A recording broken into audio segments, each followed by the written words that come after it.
दिल्ली के जनादेश से ये भी स्पष्ट है कि राजनीति में शॉर्टकट के लिए, झूठ और फरेब के लिए कोई जगह नहीं है। समाज सेवा, जनता के सुख दुख में काम आना, व्यक्तिगत तौर पे जिसको भी जो ज़रूरत होगी, हम लोगों के सुख दुख में हमेशा काम आएंगे, क्योंकि हम राजनीति में कोई सत्ता के लिए नहीं आए।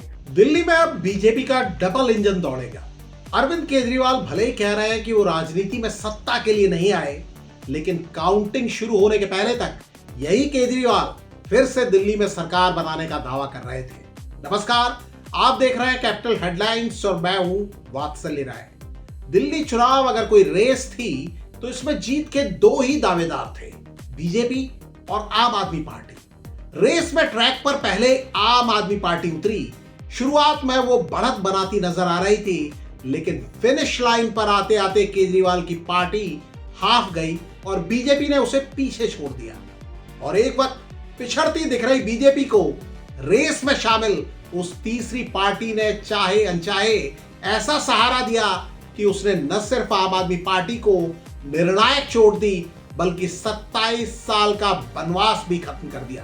केजरीवाल ने तो उसका जिक्र नहीं किया, लेकिन प्रधानमंत्री नरेंद्र मोदी उसकी बात करना नहीं भूले। साफ हो गया कि जो भी कांग्रेस का हाथ एक बार थामता है, उसका बंटा धार होना तय हो जाता है। प्रधानमंत्री नरेंद्र मोदी ने कांग्रेस का जिक्र भले ही सम्मान के साथ नहीं किया, लेकिन कई राजनीतिक पंडित मानते हैं कि यह कांग्रेस ही है जिसने आम आदमी पार्टी को सत्ता के गलियारे में दाखिल नहीं होने दिया और बीजेपी के लिए वापसी की राह बना दी। बीजेपी भले ही कांग्रेस को शुक्रिया न कहे, लेकिन आम आदमी पार्टी के नेता समझ रहे हैं कि उनका खेल कांग्रेस ने ही खराब किया। नई दिल्ली में अरविंद केजरीवाल की हार हो, जंगपुरा में मनीष सिसोदिया की नाकामी हो, या फिर 12 दूसरी सीटें जहां आम आदमी पार्टी की हार जितने वोटों से हुई, उससे ज्यादा वोट कांग्रेस ने हासिल किए। आता है शायद उनको समझाई होगी कि उनका आंकलन कहीं गलत हुआ। अगर इकट्ठे लड़े होते तो 14 सीटें तो ऐसी हैं जो कि गठबंधन जीतता। चुनाव आयोग के आंकड़ों के मुताबिक आम आदमी पार्टी को 43.57% वोट मिले, बीजेपी को 45.56% वोट मिले। यानी बीजेपी को आम आदमी पार्टी से 2% के करीब ज्यादा वोट मिले और सीटें 26 ज्यादा मिली।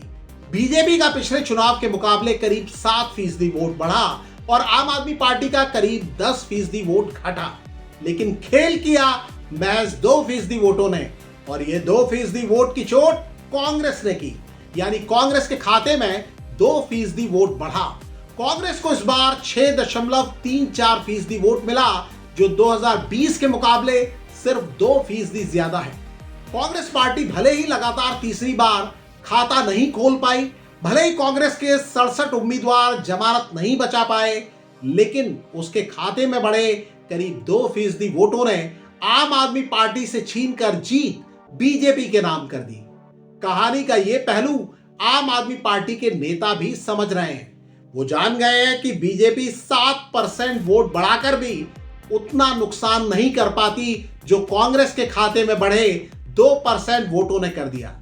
आम आदमी पार्टी के गोवा अध्यक्ष अमित पालेकर तो ये बात खुलकर कह रहे हैं। बाकी नेता भी समझ तो रहे ही होंगे कि कहीं ये 2% वोट दिल्ली की राजनीति को हमेशा के लिए न बदल दें। नमस्कार।